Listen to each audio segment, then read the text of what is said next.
and was like, I am positive you have Hashimoto's. Let me pull your TPO antibodies, Pulled them. My TPO antibodies were like 79. And they should be under 9. So that's an indication right there you have Hashimoto's. I did catch it very, very early, hence why I was still so lean, hence why I thought I had really good energy. Welcome back, Max. Hey, Nancy. Hey. How are you?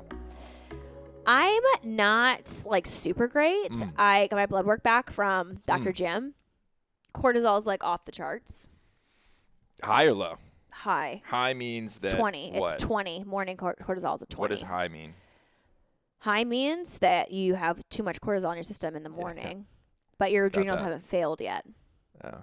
So the adrenals are still okay, but it's a sign that you're going towards adrenal fatigue. So my cortisol's at a 20. It should be at like a 6 to 8. I think he likes to see 6 to 8. So he's pretty. I hate when he's disappointed in me. Like I like want to go in and get an A+ every time.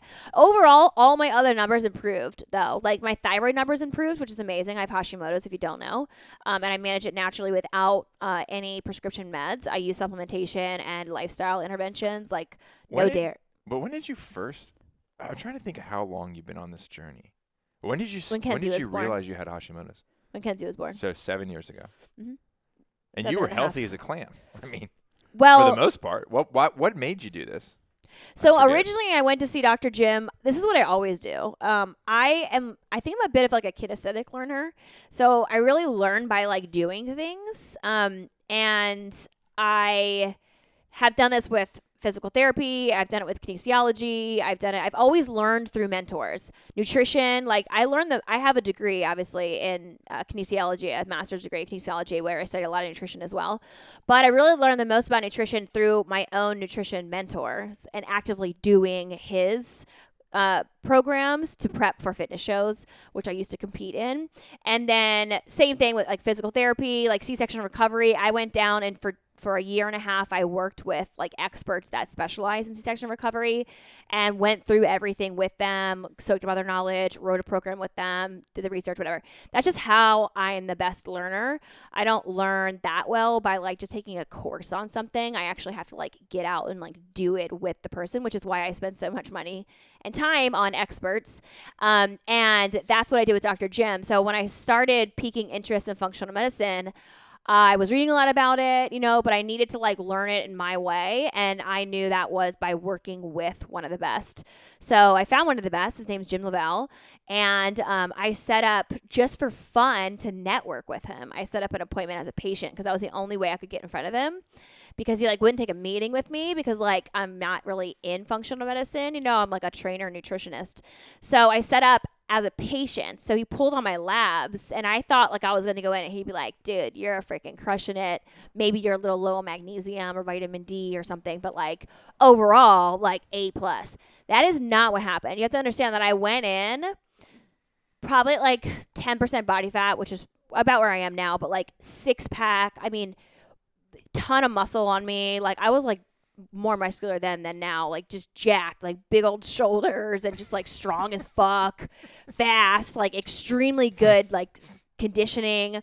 And I go in, he's like, so what brings you in here? I'm like, oh, I just wanted to like network with you. Like I just really like to learn about this stuff. And I'm really like trying to learn more about this. And I just thought like you're one of the best and I want to learn from you. He's like, okay, cool. He's like, well, let's just dive into your labs and like see what's there. I'm like, okay, cool. So we dive in and he just starts ding, ding, ding, ding, calling out all these puzzle pieces that once you put them together, told him I had Hashimoto's, which was a thyroid issue. I also was having adrenal fatigue, and I also had leaky gut, which most of you listening love you, but you also have it.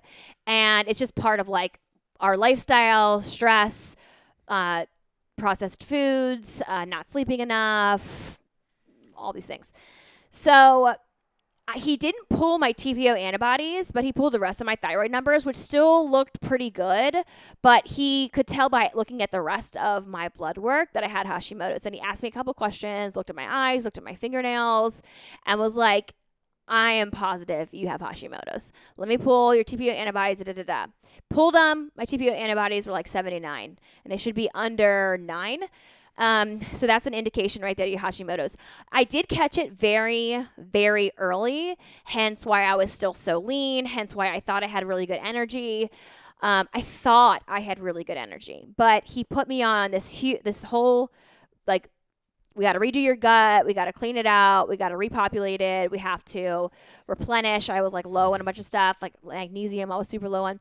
And I remember 2 days after I started the supplement routine, my energy went so far through the roof. I couldn't believe it. Like, I thought I did have really high energy.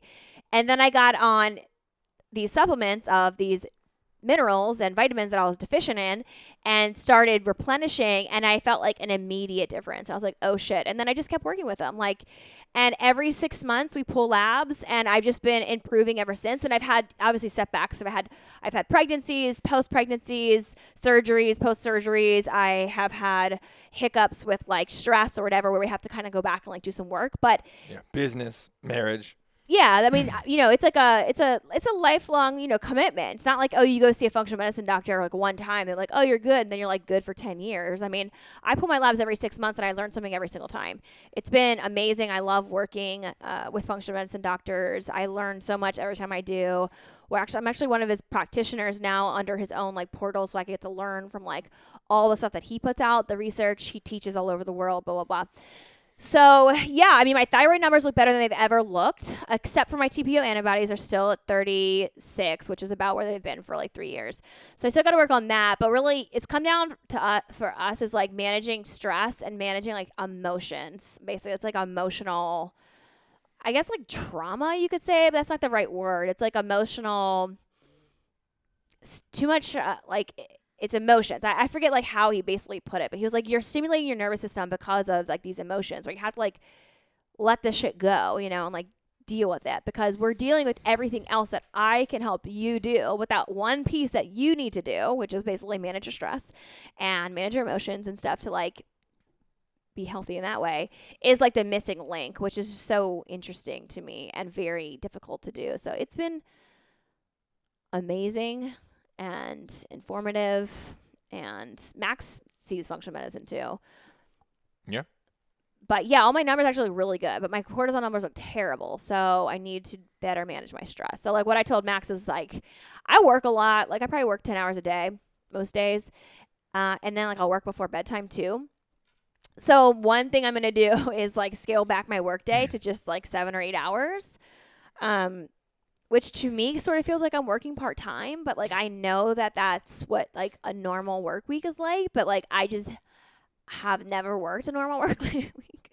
So that's one change. And then I'm going to start doing like a bit more like sound baths. Like went to a sound bath last night, which is relaxing to me, but I was still so up in my head the whole time. I could barely relax. It was really annoying, but it just takes a while to sort of get back into it. There's a meditation studio up the street that I'm going to start going to, float tanks. How do you manage your stress? Oh, good question. I think my cortisol levels are very high also. They are? What are they? I don't remember. I don't like dive in as much as you do. Like something's wrong? But, I'm diving in. Yeah. But no, it's interesting because I the same way, because you mentioned sound bath. It's like I do yoga. So yoga to me is a de-stressor.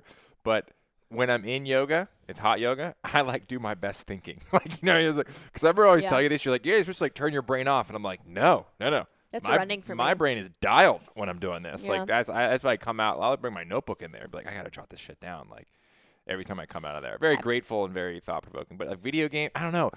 It's just kind of how we're wired. I mean, you know what I mean? Like it's like, you mentioned you're taking a step back and then you're working more than full-time hours. So it's like, it's all relative. Like it's something you've really struggled with probably for your entire life, because you've equated hours with money, and then the more hours you can spend working, the more money you make, and that is true to an extent.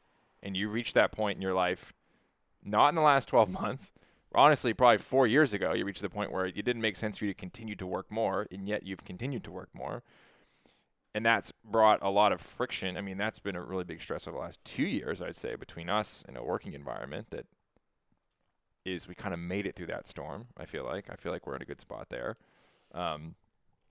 But yeah, it's challenging because like I'm like I mentioned video games. And I'm like, dude, I'm out there fucking competing. I'm like yelling at the screen. Like Just like bring I want to like I get really upset. I just want to like I don't want to just sit back and be like, it's like listen to the thing. It's like no, I want to fucking destroy some 12-year-olds in Rocket League, like, and let them know about it. Right? No, like, he doesn't let him know about it. You don't taunt kids. No, I don't. Not unless they taunt me first. But no, I just like to compete. I keep score. And my thing is, like, that's what I try and teach the boys is, like, I don't like to compete just to win, right? I like to compete to get better. I like to measure myself. I like to track my progress. I like to fail at something often. You know, it's like a lot of people like golf. I mean, like, golf is, for me, it's like that will never be an outlet. I golfed with my dad for the first time in probably 12 years. What an insane, I mean, it was a lot of fun, but what an insane way to spend your time. Like 4 hours. I don't do anything for 4 hours. Like I play video games, I'll play for like an hour and a half, like, and I'll be like ready to go to bed. It's just a long time to spend. Yeah. And that's some people's outlet, which works for them. I don't have one, to be honest with you. I struggle with the same thing you struggle with in this regard. I just don't struggle with to the degree that you struggle with it, because this has been a really big demon of yours. But you don't struggle with food. I struggle with food.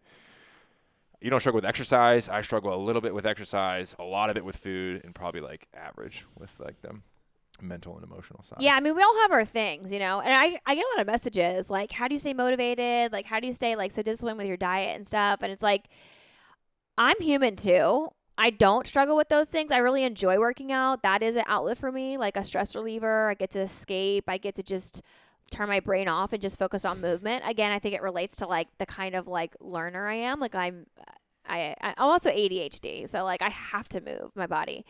But and food, you know, I've never been a foodie like my entire life. It's just not in my genes. You know, I had a little bit of food issues when I used to compete where I'd feel really deprived. And then I would be like craving a lot of things. But like once I got out of that cycle, because I quit competing because of that reason, because I've seen so many clients that have, once you go like too far, it's hard to get back, you know? And that's why I actually quit competing, because after my competition, I sort of like went off like the deep end, and I was like, this is not why I'm competing. Like I need to stop competing because this is not like healthy, you know? I quit. And then it took me like probably 6 months to like regulate my mindset again around food. And then I've never had an issue.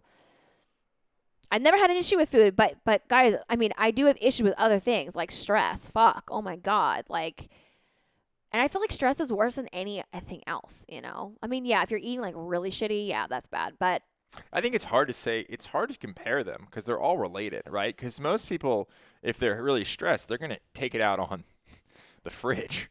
You know what I mean? Like, that's what I do. I don't do that. So, like, but I mean, like, but so a lot of people do, yeah. It's everyone, like, yeah, I wouldn't say, but, like, mental health is, like, to me, I would say, it's like the final frontier, right? It's, like, the one thing that separates all of us, right? Because you can come out with some innovation where everyone can eat the same thing through a straw or an IV, and we'd all be the same weight, and, like, what would separate us is our thoughts. Yeah.